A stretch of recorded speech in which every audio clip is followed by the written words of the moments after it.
કેમ છો વિદ્યાર્થી મિત્રો? હવે આપણે આપણા નેક્સ્ટ ટોપિકની શરૂઆત કરીએ કે આપાત વિકિરણની આવૃત્તિની સ્ટોપિંગ પોટેન્શિયલ પર કેવી અસર થાય છે એ આપણે જોવું છે. તો તમને યાદ હશે કે આની પહેલાં આપણે જે જોઈ ગયા એ એવો ટોપિક જોયો કે ભાઈ ફોટો ઇલેક્ટ્રિક પ્રવાહ પર વિદ્યુત દબાણ વોલ્ટેજની શું અસર થાય છે, બરાબર. ત્યાર પછી આપણે એક તીવ્રતા જે છે એની અસર આપણે જોઈ. હવે જે છે એ અહીંયા ચર્ચા આજે કરવી છે એ ચર્ચા છે આપાત વિકિરણની આવૃત્તિની સ્ટોપિંગ પોટેન્શિયલ પર શું અસર થાય છે એ ચેક કરીએ. હવે જ્યારે આપણે આવૃત્તિની સ્ટોપિંગ પોટેન્શિયલ ઉપર અસર ચેક કરવી હોય તો આકૃતિને જે છે એ એક વખત ફરીથી યાદ કરી લઈએ કે આ ટાઈપની કંઈક આપણી આકૃતિ હતી, બરાબર. અહીંયા એક પ્લેટ હતી ઉત્સર્જક પ્લેટ, આ કલેક્ટર પ્લેટ એ, બરાબર. આ ઉત્સર્જક પ્લેટ સી, અહીંયા કમ્પ્યુટેટરની સાથે એને આપણે જોડેલું હતું. એનીવેઝ, તો અત્યારે આપણે શું કરવું છે, તો માની લ્યો કે અહીંયાથી જે વિકિરણો આપાત થાય છે એ વિકિરણોમાં આપણે આવૃત્તિ અલગ અલગ આપાત કરવી છે, બરાબર. તો સ્ટોપિંગ પોટેન્શિયલ ઉપર કેવી અસર થાય છે એ મારે ચેક કરવું છે. હવે અહીંયા જો મારે આવૃત્તિ અલગ અલગ રાખવી હોય તો એવા કિસ્સામાં તીવ્રતા એટલે કે ઇન્ટેન્સિટી આઈ એને હું અચળ રાખીશ. કારણ કે જો મારી પાસે જે પેરામીટર્સ છે એ મેં તમને કીધું હતું કે 3 પેરામીટર છે. એક છે આવૃત્તિ, એક છે તીવ્રતા અને ત્રીજું છે સ્ટોપિંગ પોટેન્શિયલ. હવે મારે શું ચેક કરવું છે કે જો હું આવૃત્તિના મૂલ્યમાં ફેરફાર કરું તો સ્ટોપિંગ પોટેન્શિયલના મૂલ્યમાં કેવો ફેરફાર થાય છે એ બાબત મારે ચેક કરવી છે. તો ઓબ્વિયસલી મારે ત્રીજો પેરામીટર એટલે કે તીવ્રતા આઈ એને મારે કેવો રાખવો પડે, એને મારે અચળ જે છે એ રાખવો પડશે, બરાબર. એટલે સમગ્ર પ્રયોગ દરમિયાન આપણે આપાત પ્રકાશની તીવ્રતા જે છે એ તીવ્રતાને આપણે અચળ રાખશું. હવે જ્યારે તીવ્રતાને તમે અચળ રાખો ત્યાર પછી જે પ્રયોગ કરવો છે એમાં આપણે સૌથી પહેલાં એક આવૃત્તિ જે આપાત કરશું એ આવૃત્તિ હશે μ1. તો હવે આપણે જે છે એ અલગ અલગ આવૃત્તિઓને આપાત કરી અને ચેક કરશું. તો આપણે ચર્ચા કરી એ મુજબ અલગ અલગ આવૃત્તિઓ μ1, બીજી આવૃત્તિ μ2 અને ત્રીજી આવૃત્તિ μ3 લેવાની છે, જેમાં μ1 આવૃત્તિ કરતાં μ2 આવૃત્તિ મોટી હશે અને μ2 કરતાં μ3 જે છે એ વધારે હશે. તો અહીંયા જે પ્રાયોગિક ગોઠવણ છે એ પ્રાયોગિક ગોઠવણ આપણે ચર્ચા કરી એ મુજબ નીચે રહેશે કે આ રીતે આપણી જે ટ્યુબ છે, બરાબર, એ ટ્યુબમાં આ જે છે એ ઉત્સર્જક પ્લેટ અને આ કલેક્ટર પ્લેટ.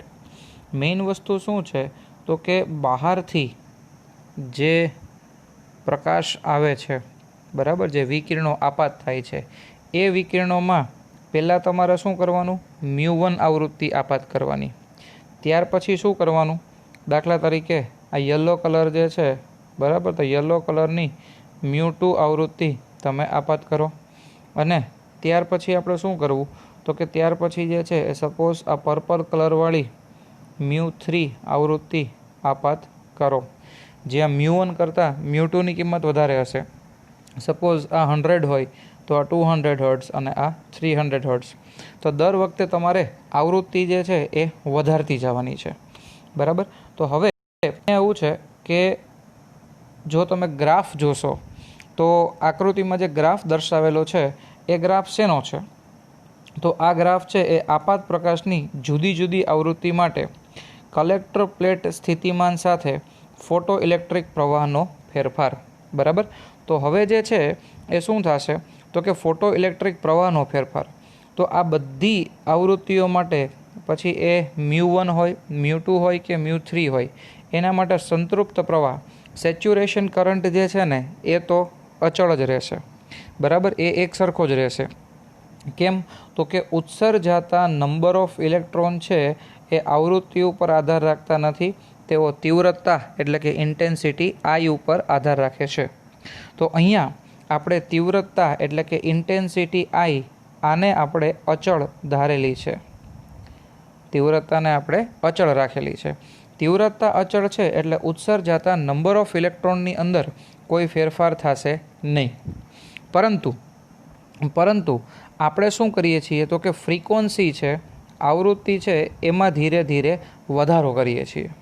હવે આવૃત્તિમાં તમે વધારો કરશો ને એટલે શું થશે કે કાઇનેટિક એનર્જી, ઉત્સર્જાતા ઇલેક્ટ્રોન જે છે એની ગતિ ઉર્જા એટલે કે kinetic energy that is directly proportional to frequency.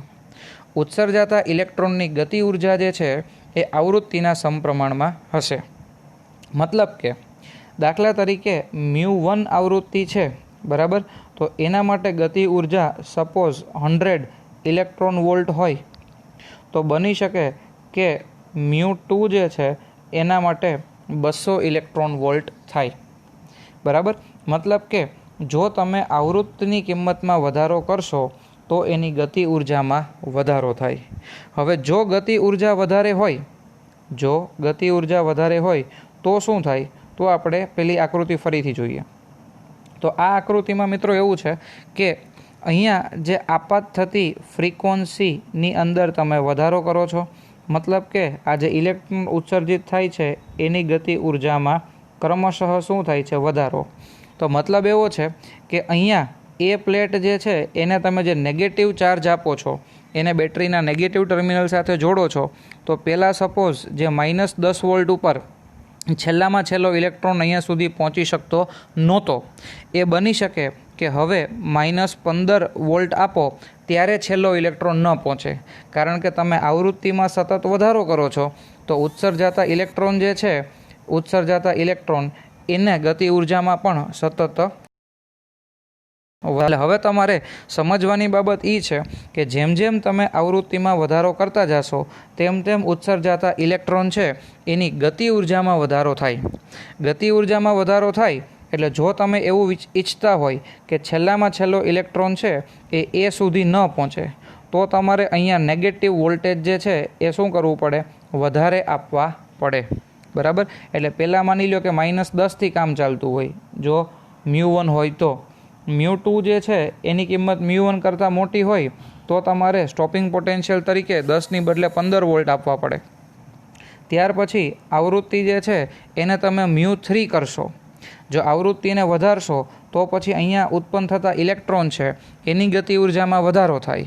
તો આ ઇલેક્ટ્રોનને એ સુધી પહોંચતા અટકાવવા માટે પછી તમારે બની શકે કે 20 વોલ્ટ આપવા પડે. બરાબર, તો આ રીતે જે છે એ જો તમે આવૃત્તિની અંદર વધારો કરતા તો પછી ક્રમશઃ તમારા સ્ટોપિંગ પોટેન્શિયલમાં પણ શું થશે, વધારો થતો જશે. તો એનો મતલબ એવો થાય કે સિમ્પલ એવું દર્શાવી શકાય કે જો તમે આવૃત્તિમાં વધારો કરશો તો ઉત્પન્ન થતા ઇલેક્ટ્રોનની કાઇનેટિક એનર્જી એટલે કે ગતિ ઉર્જામાં વધારો થાય, અને ગતિ ઉર્જામાં જો વધારો થાય તો પછી શેમાં વધારો થશે, એના સ્ટોપિંગ પોટેન્શિયલ V0માં પણ વધારો થશે. એટલે આપણી જે ચર્ચા છે એ ચર્ચાની અંદર હવે તમે સમજી શકશો કે જો હું આવૃત્તિની અંદર ક્રમશઃ વધારો કરું છું કે μ1 માંથી μ2 અને μ2 માંથી μ3, તો μ1 માટેનું સ્ટોપિંગ પોટેન્શિયલ સપોઝ -10 હોય તો μ2 માટેનું સ્ટોપિંગ પોટેન્શિયલ -20 થાય, અને μ3 જે છે એના માટેનું જે છે એ શું થશે, એ -30 થશે. તો આ રીતે આપણે જે છે એ સમજી શકીએ છીએ કે આવૃત્તિની અંદર ફેરફાર કરવામાં આવે તો સ્ટોપિંગ પોટેન્શિયલમાં ફેરફાર થાય છે. બરાબર, તો આ બધા મુદ્દાઓની આપણે ચર્ચા કરી લીધી કે આ બધાની અંદર μ0 અલગ અલગ મળશે પરંતુ સંતૃપ્ત છે એ એક સમાન મળશે. ઇલેક્ટ્રોનની ઉર્જા છે, મેં તમને કીધું એમ કે ભાઈ ઉર્જા એટલે કે kinetic energy that is directly proportional two આવૃત્તિ એટલે કે મ્યુ. તો જો આવૃત્તિમાં વધારો કરશો તો કાઇનેટિક એનર્જીમાં વધારો થાય, અને એ કાઇનેટિક એનર્જીને પહોંચી વળવા માટે તમારે બેટરીમાંથી વધારે ને વધારે ઋણ વોલ્ટેજ આપવા પડે. તો સીધું શું કહી શકાય કે જો આવૃત્તિમાં વધારો કરશો તો નેગેટિવ વોલ્ટેજ એટલે કે સ્ટોપિંગ પોટેન્શિયલમાં વધારો થશે. બરાબર, તો એ આપણે પહેલા ગ્રાફની મદદથી જોયું. હવે જે આ બીજો ગ્રાફ છે એ શેનો છે, તો કે એમાં આપેલ પ્રકાશ સંવેદી દ્રવ્ય માટે વિકિરણની આવૃત્તિ સાથે તમને સ્ટોપિંગ પોટેન્શિયલનો ફેરફાર જે છે એ ફેરફાર દર્શાવેલો છે. બરાબર, તો હવે અહીંયા તમે જોશો ને તો તમને બે સુરેખાઓ જોવા મળે છે. હવે બે સુરેખાઓ શું છે, તો આ શું છે તો કે જો આપણે જુદી જુદી ધાતુ માટે સમજો, અહીંયા જુદી જુદી ધાતુની હું વાત કરું છું. એક છે ધાતુ એ અને બીજી છે ધાતુ બી. જો આપણે જુદી જુદી ધાતુ માટે આપાત વિકિરણની આવૃત્તિ અને તેને અનુરૂપ સ્ટોપિંગ પોટેન્શિયલનો આલેખ દોરીએ. કોનો? આવૃત્તિ અને એને અનુરૂપ સ્ટોપિંગ પોટેન્શિયલનો આલેખ દોરીએ તો એ આલેખ આપણને સુરેખા જોવા મળશે. એ આલેખ આપણને કેવો મળશે? સુરેખા જોવા મળશે. એટલે તમે એમ કહેશો કે સર સુરેખા જોવા મળે તો અહીંયા જે છે એ કેમ આવો છે? તો દાખલા તરીકે એ છે તો એ માટે તમને ખબર જ છે કે ભાઈ જે આવૃત્તિ તમે આપાત કરશો એટલી ઉર્જા આપાત થાય h જેટલી. હવે આ ઉર્જા કેટલી હોવી જોઈએ? તો કે સ્ટોપિંગ પોટેન્શિયલ કરતાં વર્ક ફંક્શન કરતાં તો વધારે જ હોવી જોઈએ. એટલે h જે છે એની કિંમત ગ્રેટર ધેન વર્ક ફંક્શન હોવી જોઈએ. તો હવે વર્ક ફંક્શન જે છે એને તમે h0 પણ લખી શકો. અલ્ટિમેટલી કહેવાનો મતલબ એ છે કે જો h ગ્રેટર ધેન h0 થાય તો ફોટો ઇલેક્ટ્રિક અસર ઉત્પન્ન થાય. બંને બાજુથી h કેન્સલ કરી નાખો એટલે કે જ્યારે આપાત પ્રકાશની આવૃત્તિ એ થ્રેશોલ્ડ આવૃત્તિ કરતાં મોટી હોય ત્યારે જ ફોટો ઇલેક્ટ્રિક અસર ઉત્પન્ન થાય. હવે જેને એ ડાઉટ હોય કે ભાઈ થ્રેશોલ્ડ આવૃત્તિ એટલે શું? જો કે થ્રેશોલ્ડ વસ્તુ મેં આની પહેલાંના વિડીયોમાં સમજાવેલી છે, પણ થ્રેશોલ્ડ એટલે કે જરૂરી એવું નાનામાં નાનું મૂલ્ય. મેં તમને સિમ્પલ વસ્તુ કીધી હતી કે ભાઈ તમારે સપોઝ પાસ થવું હોય તો 33 માર્કની જરૂર પડે, બરાબર? આ તમારી થ્રેશોલ્ડ લિમિટ થઈ. 33ની બદલે તમે 34 લાવો તો પણ પાસ ગણાવો અને 84 લાવો તો પણ તમે પાસ ગણાવો, બરાબર? એટલીસ્ટ તમારે 33 કે એના કરતાં વધારે વેલ્યુ રાખવી પડે. એમ આવૃત્તિની એક એવી નાનામાં નાની વેલ્યુ, એક નાનામાં નાનું મૂલ્ય કે જે ફોટો ઇલેક્ટ્રિક અસર ઉત્પન્ન કરવા માટે જરૂરી છે એ નાનામાં નાના આવૃત્તિના મૂલ્યને કહેવાય થ્રેશોલ્ડ આવૃત્તિ. એ આવૃત્તિને શું કહેવાય? થ્રેશોલ્ડ આવૃત્તિ. હવે સપોઝ હું એમ કહું કે ભાઈ કોઈ ધાતુ માટે થ્રેશોલ્ડ આવૃત્તિ 100 હર્ટ્ઝ છે, ફોર એક્ઝામ્પલ 100 હર્ટ્ઝ છે, તો આ થઈ ગયું μ0 એના બરાબર 100 હર્ટ્ઝ. હવે દાખલા તરીકે હું એના બરાબર 80 હર્ટ્ઝ આપીશ, બરાબર? કેટલા? 80 હર્ટ્ઝ. તો ફોટો ઇલેક્ટ્રિક અસર ઉત્પન્ન થશે નહીં. સપોઝ હું 80ની બદલે 90 હર્ટ્ઝ આપીશ તો પણ ફોટો ઇલેક્ટ્રિક અસર ઉત્પન્ન નહીં થાય. પણ દાખલા તરીકે હું 110 હર્ટ્ઝ આપીશ તો ફોટો ઇલેક્ટ્રિક અસર ઉત્પન્ન થશે. સમજાઈ જાય? મતલબ કે જ્યારે તમારા આપાત આવૃત્તિના મૂલ્ય છે એ થ્રેશોલ્ડ કરતાં નાના હશે ત્યાં સુધી તમને કોઈ પણ ફોટો ઇલેક્ટ્રિક અસર જોવા નહીં મળે. પણ પછી તમે જેમ જેમ આવૃત્તિ વધારતા જશો તેમ તેમ સ્ટોપિંગ પોટેન્શિયલનું મૂલ્ય પણ વધતું જશે, બરાબર? હવે ધાતુ એ માટે બની શકે કે ભાઈ થ્રેશોલ્ડ જે છે એ કેટલું હતું? તો કે એના માટે થ્રેશોલ્ડ આપણે લીધું હતું 100 હર્ટ્ઝ. ઓકે, આ છે ધાતુ એ. તો પોસિબલ છે કે બીજી કોઈ ધાતુ બી હોય એના માટે આવડી જે થ્રેશોલ્ડ આવૃત્તિ છે એ બની શકે કે 200 હર્ટ્ઝ છે, બરાબર? તો એમાં એવું છે કે જો તમે હવે બરાબર 110 હર્ટ્ઝનું જે પ્રકાશ છે એ તમે ધાતુ એ ઉપર આપાત કરો તો ફોટો ઇલેક્ટ્રિક અસર ઉત્પન્ન થાય. પણ આ 110 તમે જો ધાતુ બી ઉપર આપાત કરો તો કોઈ ફોટો ઇલેક્ટ્રિક અસર ઉત્પન્ન થશે નહીં. સમજાય? એટલે અહીંયા જે છે એ ગ્રાફ શું કહે છે કે જો આ બીજું જે ધાતુ છે એના માટે આપણે થ્રેશોલ્ડ આવૃત્તિને કીધું છે μ0 મતલબ કે જ્યાં સુધી તમારી કિંમત છે μ0 કરતાં નાની હશે ત્યાં સુધી તમને કોઈ પણ જાતનો ફોટો ઇલેક્ટ્રિક અસર જોવા મળશે નહીં. પણ એનાથી મોટી તમામ મૂલ્ય માટે જે છે એ તમને ફોટો ઇલેક્ટ્રિક અસર પણ જોવા મળશે અને સાથે સાથે સ્ટોપિંગ પોટેન્શિયલનું મૂલ્ય પણ વધતું જશે. શું કામ વધે? કારણ કે આપણને ખબર છે કે mu is directly proportional two kinetic energy and kinetic energy જે છે એ જો વધશે તો તમારું સ્ટોપિંગ પોટેન્શિયલ પણ વધશે. એટલે કે આવૃત્તિ અને સ્ટોપિંગ પોટેન્શિયલ બંને સમપ્રમાણમાં ચાલે છે. જો આવૃત્તિ વધે તો સ્ટોપિંગ પોટેન્શિયલ વધે, પણ ક્યારે? થ્રેશોલ્ડ આવૃત્તિ પછી, બરાબર? થ્રેશોલ્ડ આવૃત્તિ પછી. અને થ્રેશોલ્ડ આવૃત્તિ એટલે શું? તો કે આવૃત્તિનું નાનામાં નાનું મૂલ્ય કે જેના લીધે તમે ફોટો ઇલેક્ટ્રિક અસર ઉત્પન્ન કરી શકો. રેડી?